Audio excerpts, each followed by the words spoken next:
Today, we spend about 80% of our working time cooperating with others. And that's a number that has doubled over the last 20 years. At the same time, we know that there are costs connected to teamwork, basically just because we're humans, but we lose out in efficiency and performance. For this reason, it becomes interesting for companies to look at the quality of how well their teams cooperate. Now, from research, we know that team debriefs will help teams increase their performance by 20 to 25%.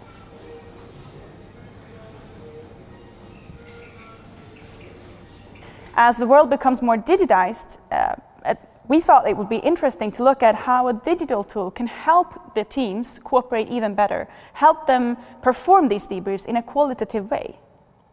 And in this episode, we will argue that a digital tool actually can help teams increase their performance, basically just because of two simple functions, something called anonymous mode and the possibility to enter things in parallel.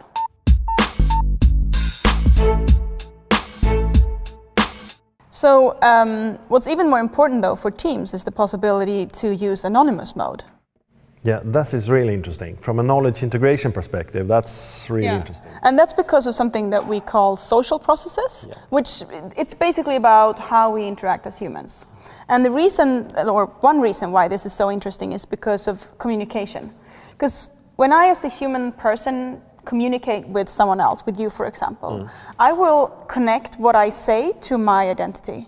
And then when you react to what I say, I will connect your reaction to my identity as well. And from a knowledge integration perspective, this isn't really good, because this will, for example, mean that we will tend to agree a bit too much with people we like, and we will tend to, disagree a bit too much with the ones we don't like. Yeah. And this sucks, basically.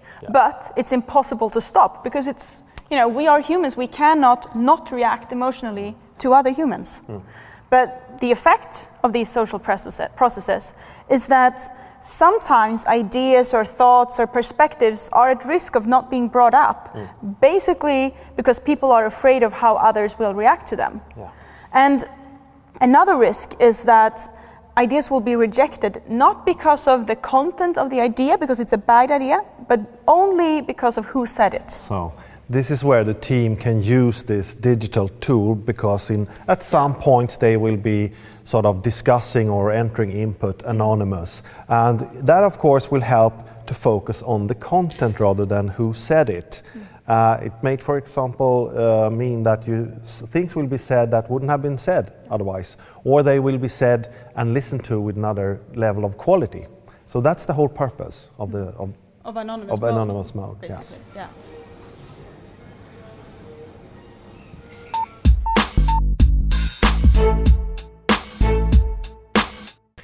Right, parallelism or parallelity, and with that we mean, of course, an obvious advantage of that is that people can enter information at the same time. That's what we mean, in parallel. Yeah, so it speeds up the process. Yes. But I guess the real value is that people can enter things into the tool without being influenced by the others. And there's this really good example that you usually use to explain this. Would you mind sharing it? Yeah, let's take an example. Okay, so we have this family that are thinking about buying a dog, and this is Sigge, by the way.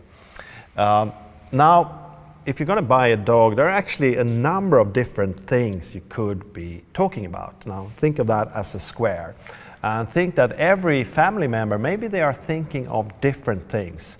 One may be, what kind of dog to buy, where to buy it, and how to raise it, and who's going to be responsible for what, etc. If someone now just starts talking, it means that the other ones have a problem. They need to decide whether they're going to start listening to this other person's thoughts, or if they're going to stay in their own. And as you can see, this is a problem you will have everywhere in teams.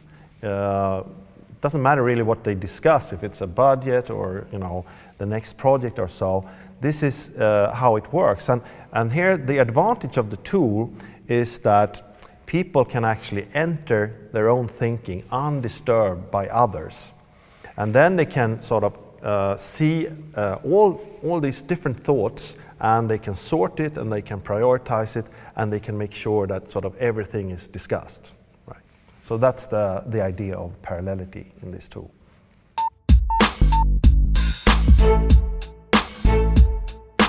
So, to summarize, how successful organizations are largely dependent on how well their teams cooperate. One factor that we know affects teams' performance is debriefs. Now, if you perform these debriefs in a digital tool, you will get help from basically two things. Anonymous mode, which helps us avoid social processes, and parallelism, where you make sure that all input is gathered into the tool.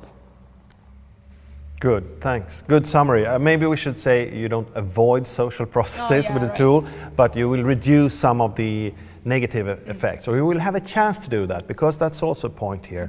This is a tool, and you should remember that it's just a tool, right? So the quality with which you use this tool and the quality in which team members actually talk to and listen to each other, that's what really decides the level of team performance. Yeah, the tool can just help you do that in a more simple way. It's just a tool. Yeah, it's just a tool. But anyway, that's the topic for today, and thank you very much, Lotta. Thanks, guys.